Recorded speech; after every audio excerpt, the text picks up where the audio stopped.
وتغيرتنا للصعطاي مركنا مقالة بلدوين إلا يشن كن أو قويس أو كميدا قويسكي كبرى كعيفة هذه كدعي مقالة بلدوين أيا لكارسيي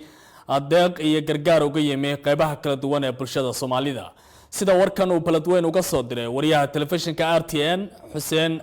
ديني ehelada marxuum cabdikariin cali seed oo kamid ahaa ilaa 5 kun oo qoys ayaa maanta la gaarsiiyay oo loo qaybiyay deeq raashin ah dadkaas ayaa kamid ah dadkii ka barakacay fatahaadii Beledweyne ku dhufatay goobta lagu qaybinayay raashinka waxa goobjoog ka ahaa xildhibaano ka tirsan baarlamaanka Soomaaliya kuwaas oo u kurgalayay sida dadka loo gaarsiinayo deeqaha kala duwan deeqahan raashinka ayaa ah deeqa ay isku soo dareen shirkadaha Hormuud Dahabshiil iyo rugta ganacsiga Soomaaliyeed kadib markii ay ka damqadeen dhibaatada soo gaartay dadka Beledweyne qaar kamid ah guddiga ganacsatada Beledweyne ayaa fafaahin ka bixiyay deeqda iyo dadka ay gaarsiiyeen waxaan halkan u taaganahay qaybintii raashinkii ay soo dhiibeen ganacsatada gobolka Banaadir iyo shirkadaha Dahabshiil iyo Hormuud oo lacag ku deeqay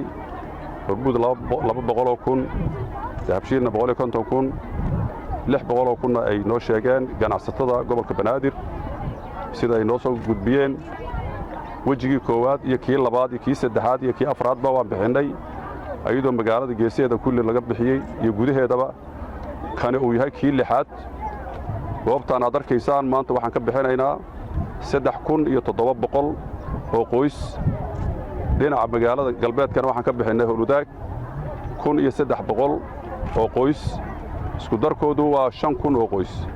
guud ahaan markii la isku daro wajigaas wuxuu ku dhamaaday 10,000 oo qoys in la quudiyay lacagtii ganacsatada ilaahay idinkii wixii laga bilaabo maanta aan u gudbi doono tuulooyinka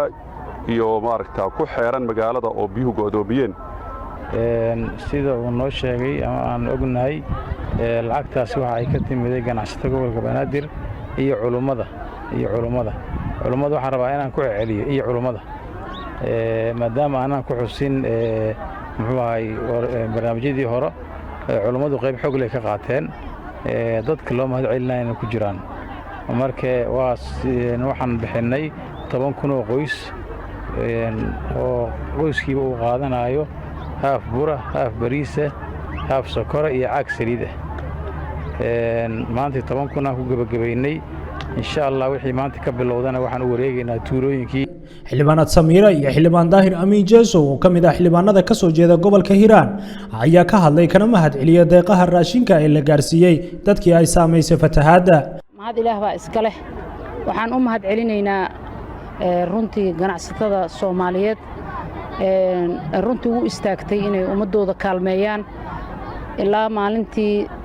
toddobaadan filaya ayaan taaganahay oraxda runtii waxaan si gaar ugu mahad celinayaa